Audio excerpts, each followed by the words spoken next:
चालाक बीवी। श्याम और राधा रायगढ़ गांव में रहते हैं। वैसे तो उनके अपने घर में ही 2 वक्त का खाना पूरा नहीं पड़ता, लेकिन फिर भी श्याम हर रोज किसी न किसी नए मेहमान को दोपहर के खाने पर घर ले आता है। एक दिन राधा कहती है, ये क्या है जी, जब आपको पता है कि हमारे पास अपना पेट भरने तक का खाना पूरा नहीं होता, फिर क्यों रोज किसी न किसी नए मेहमान को घर लेकर आ जाते हो? ऐसे तो जिंदगी जीना मुश्किल हो जाएगा। मेहमानों को खिलाना पुण्य का काम होता है, इससे भगवान खुश होते हैं। तुम क्यों उसके बीच में आकर पाप की भागीदारी बन रही हो? दोबारा मेरे सामने ऐसी बात मत करना, समझी? इसी तरह राधा बहुत बार श्याम को समझाने की कोशिश करती है, पर वो हर बार एक ही बात बोलकर उसे चुप करा देता है। इन्हें समझाना तो बेकार है।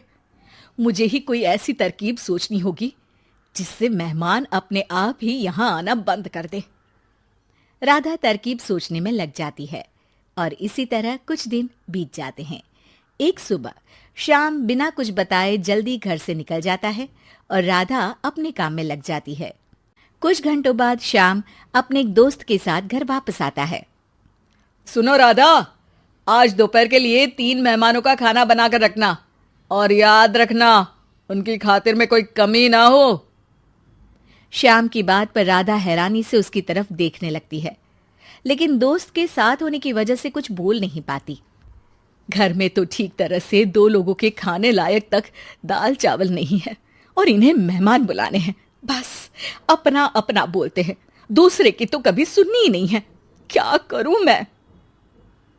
राधा क्या करूं क्या नहीं की उलझन में फंसी ही होती है कि उसके दिमाग में एक तरकीब आती है, जिस पर वो श्याम और उसके दोस्त के घर से बाहर जाते ही रसोई में से सिलबट्टा निकाल कर लाती है। अब मुझे मेरे ये साथी ही इस मुश्किल से बाहर निकालेंगे। राधा सिलबट्टे पर रोली, चावल और हल्दी डालकर उसे मेहमानों के बैठने की जगह पर ले जाकर रख देती है। कुछ ही देर में वो तीनों मेहमान भी घर पहुंच जाते हैं। आइए जी, पधारिए, हमें आपका ही इंतजार था। जी शुक्रिया। श्याम भाई कहाँ हैं?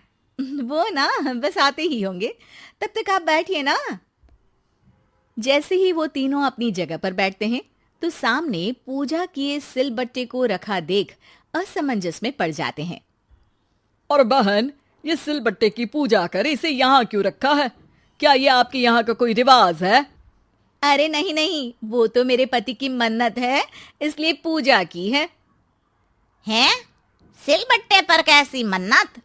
मेरे पति ने मन्नत ली है कि वो अपने मेहमानों को खाना परोसने से पहले इस सिलबट्टे से 3 बार उनके सिर पर मारेंगे।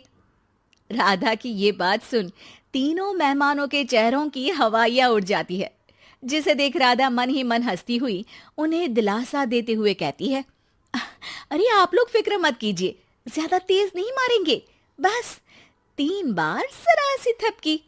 और ये सुनते ही तीनों मेहमान डर से कांपते हुए तुरंत अपनी जगह से उठ खड़े होते हैं।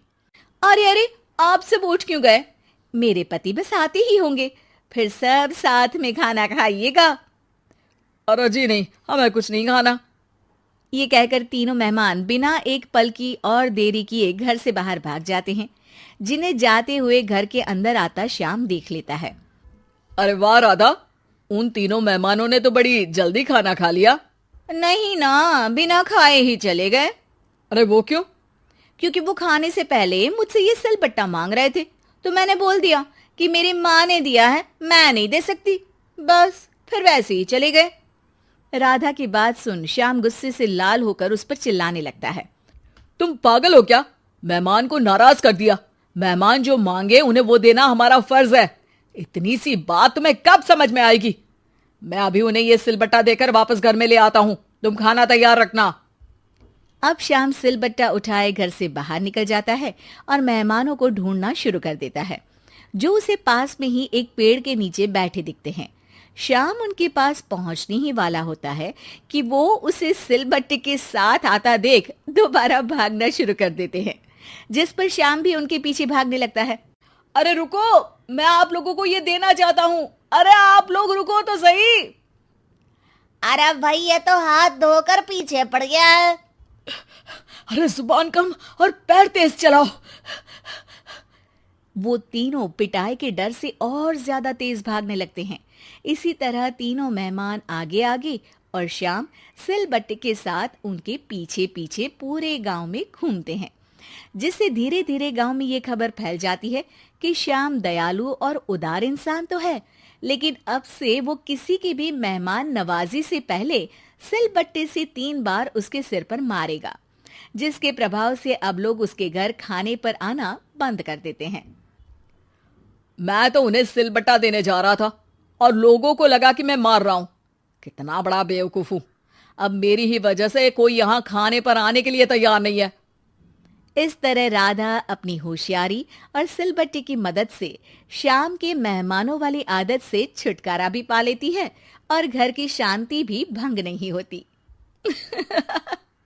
जरूरी नहीं कि हर जंग हथियार से ही लड़ी जाए।